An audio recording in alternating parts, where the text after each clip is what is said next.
Hi everyone, and welcome to this quick session on Microsoft Teams.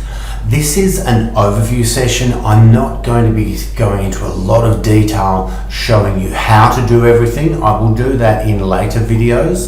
This particular one is just the quick overview. This is Microsoft Teams. This is some of the things it can do. It'll give you an idea of how you might be able to use it to possibly deliver to your remote students. Right. What I have here is Microsoft Teams. It is open and I've got my teams selected. I've got activity which shows me what's been happening. I've got chat which is keeping track of any chat that you've got going, a bit like text messages to and from people. Assignments, calendar. Your calendar usually links into Outlook. You can make calls, you can save files. I just want to look at the team side of things. I've got 3 teams set up here at the moment for different certifications that I'm teaching. I want to have a look at the Cert 4 in IT networking, so I'm just going to expand that by clicking the arrow on the left hand side. And inside this team, I have multiple channels which I've created. There's a general channel which is there by default, and then I have created a separate channel for each particular delivery cluster. Cluster 1 has a couple of units of competence, Cluster 2 has 3 or 4, Cluster 3 has another 3 or 4, and so on. Right, within the general channel, this is the one that's there by default. You've got across the top posts, and there's not a lot that's happened in here as of yet, but what I can do is down the bottom I can type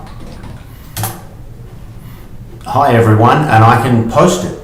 And people can put their own posts in, people can click on this to reply to it, and you can actually have chat or communication going on like this.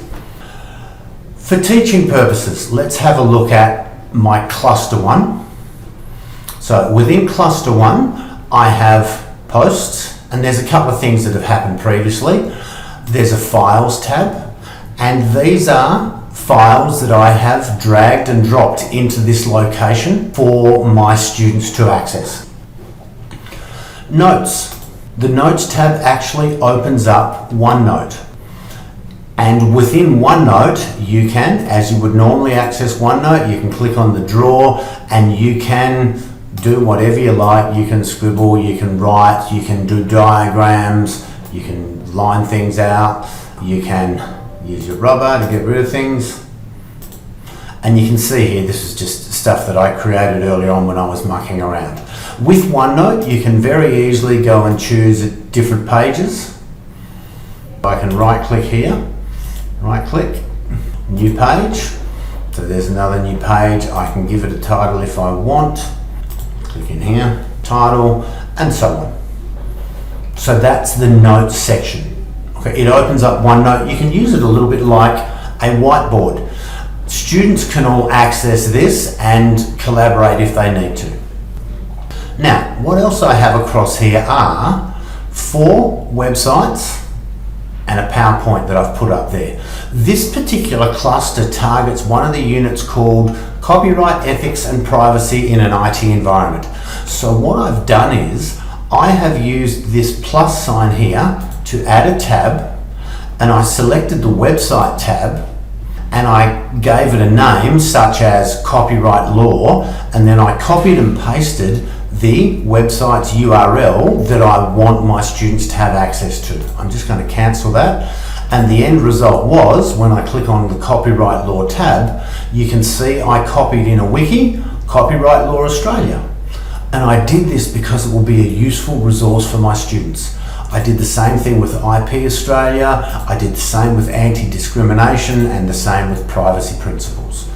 I've also put a PowerPoint here. It's the same PowerPoint which I've actually got over here in Files.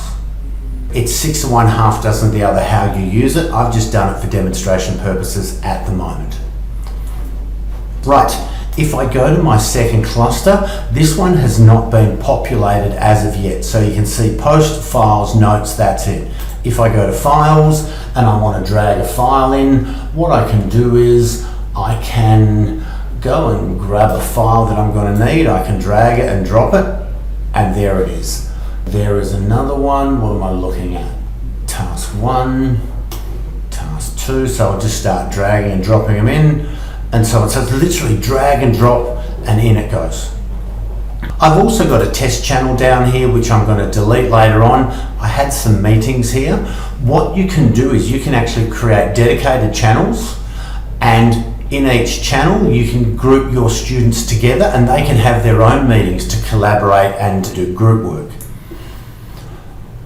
If you want to create a meeting, down here there is the Meet Now button. You can click on Meet Now.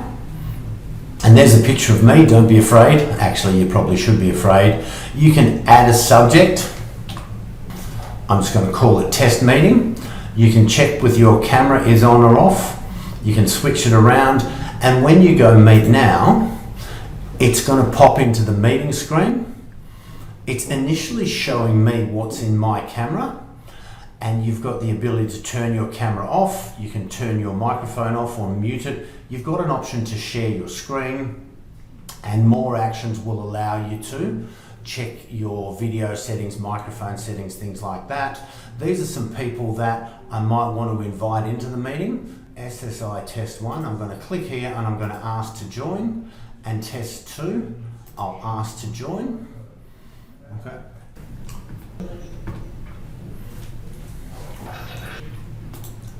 So what we see here is, if I move this one around, because I've got 2 laptops sitting next to me, so this is what test 1 would see, and on the other side this is what test 2 would see.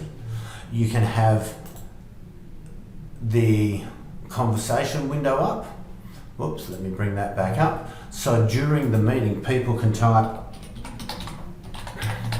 questions.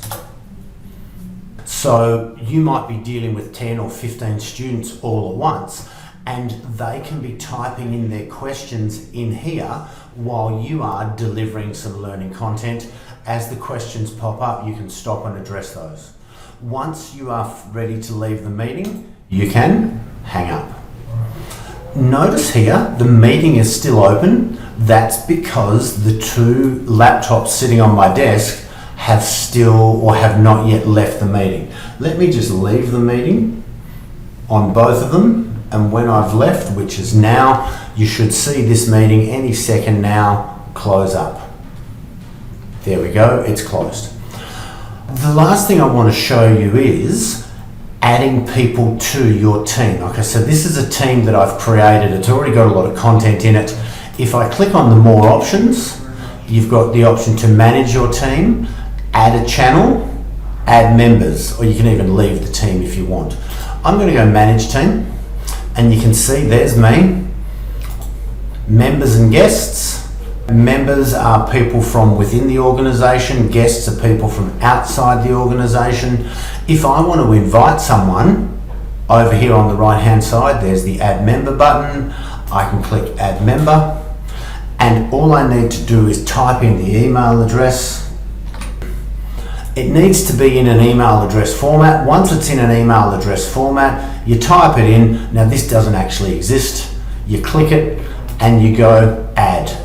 That email address will now be sent an invite to join this team. Right, I'm going to close that, and you can see someone there has been added. Right, that's a little bit about Microsoft Teams.